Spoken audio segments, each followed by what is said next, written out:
Hello, my friends, and welcome back. Thank you for being with me again today. I have an article from the HuffPost from April 3rd, 2022 by Mary Papenfuss, and this is the title: Russian troops killed, sickened by poisoned food from Ukraine residents, say officials. And it says here that at least 2 Russian soldiers have been killed and some 28 sickened by poisoned food provided by Ukrainian civilians, according to a report by government officials. The 2 killed reportedly were members of the 3rd Motor Rifle Division of the Russian Federation. And we find that this was done. They were eating stuffed buns or small pies served by residents of Izium, a town about 80 miles southeast of Kharkiv, according to an announcement posted by Facebook Saturday by Main Intelligence Directorate of Ukraine. So the deaths and illnesses could not be independently confirmed. There was no information about what poison may have been used. Now I'm quoting, "Ukrainians resist the occupiers by all available means," said the Post in a translation provided by the UK's The Independent. According to available information, local residents of the Izium district, quote-unquote, treated Russians from the 3rd Motorized Rifle Division of the Russian Federation with poisoned pies. It says here that some 500 Russian troops have also become ill from alcohol poisoning of unknown origin, apparently in other areas, according to officials. Ukrainian civilians have resisted Russian forces since the country was first invaded a month ago. Okay, now I don't know exactly what would be the proper what would be the right procedures in such events. And when you have let's put it as the Western countries would like to put it in the context or their context. The Russian invaders, the military, invaded the country, fought the other country's army, which it's shoot to kill, and then you have the civilian population that the invading army should not obviously injure, hurt, shoot, because there would be a war crime. But then now we have a little bit of a development or change of script. Now the civilians are actively injuring, killing, poisoning the invaders' army. Is it acceptable because the invaders are invaders, and that would mean that the defending army and its citizens are allowed to commit any kind of actions towards the invading army since it's the invader? So connotation is negative, obviously. We don't know why they're invading. That's a different subject. So if the military shoots at the invading country, then that's these guys are going to shoot back.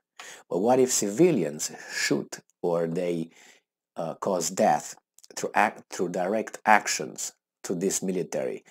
What are those civilians considered? Can we check that out? I don't think they are considered still as civilian population that should not be harmed in any way. I do not know. I'm just asking a question because obviously you killed some of my army combatants. Now I can tell you that the invading army, which is the Russian army in this case, if you would get poisoned by the native population of that country, I don't think you would have a lot of respect and will understand that they are right to do so. Therefore, you should just go back. Or I think people in a war, I know people in war, they have, hearing something like this as a personal human being, as an individual, not as an army anymore, disciplined or not disciplined, you have certain feelings coming from inside of you, especially when you knew the people that were poisoned by the population or maybe shot at. So the fact that the civilian population causes direct death through direct implication, involvement, are they immune from any kind of punishment? That is a question that I'm raising regarding this issue. I can tell you that, for instance, if you have military personnel being involved in this and some of their colleagues were killed in this way, that means you could have been one of them. So that means, what are you going to do? Do you think you're going to be so, I don't know, fair about that war? And we know wars are not fair. But maybe you can give me some comments regarding what should those civilians be called and if their status of untouchables in this war should be still maintained. Remember, I don't pick sides here. I just interpret it in a certain way. These guys cause death, these guys. Yes, they are the invaders. So then, are you the enemy? Yes, you are. Should I harm you? I don't know. But you can say, yeah, these guys were entitled. But it's not really like they can poison you, but you can say, okay, it's my bad. I invaded you. I accept responsibility. You can poison me how much you want. And what am I going to do? Not get your food from you that you gave me, allegedly. So that was a intentional move to kill them. Now, of course, after in the Russian army, when this story spreads, the military will not be impartial to the civilian population, hearing that the civilian population, justified or unjustified from us, from the outside, judging in, looking in this, they will hate the civilian population. So you know what that means if these guys are going to start hating those guys for a deadly reason. And then lack of discipline, lack of self-restraint, anger, and all that leads to certain actions that we all despise, that we don't like. So I'm just raising this question regarding this article. And in the article, the way it was written, it was sympathetic to the civilians defending their countries and so on. But as I said, that's good. That's honorable that you do that. But then don't you just, how do you call it? You lose your immunity. This is what my question is. Don't you use your immunity? So next time when I go somewhere, let's say as a military, a Russian military, and I see a, let's say a peasant or a Ukrainian citizen comes and offers me something, what should I do? Should I make that person eat that food first, or should I what? What are the options? Just don't get it, be so disciplined? That's a good option. But let's say, what if a civilian shoots at the invading army? Does the invading army have the right to shoot back?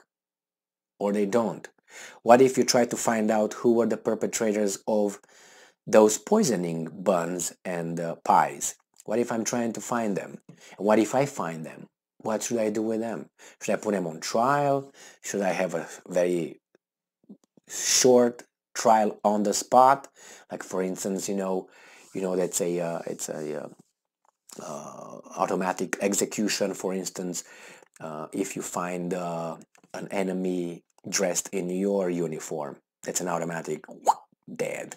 That happened a lot in the Second World War. At the end of it, when, for instance, the Americans caught Germans using American uniforms and trying to infiltrate them. I think it was at the Battle of the Bulge. I mean, it was with the last, the Ardennes counteroffensive done by the Germans. They did that with, all those infiltrations and with the tanks trying to go through. The Americans caught these Germans dressed in American military uniform, and they executed them on the spot. Now, I don't know if, I'm not suggesting this should be applied here, so don't get that idea. But what should happen with these people? And I, as a military officer, I would try to find out who were those civilians. And once I get those civilians who killed my servicemen, what should be the,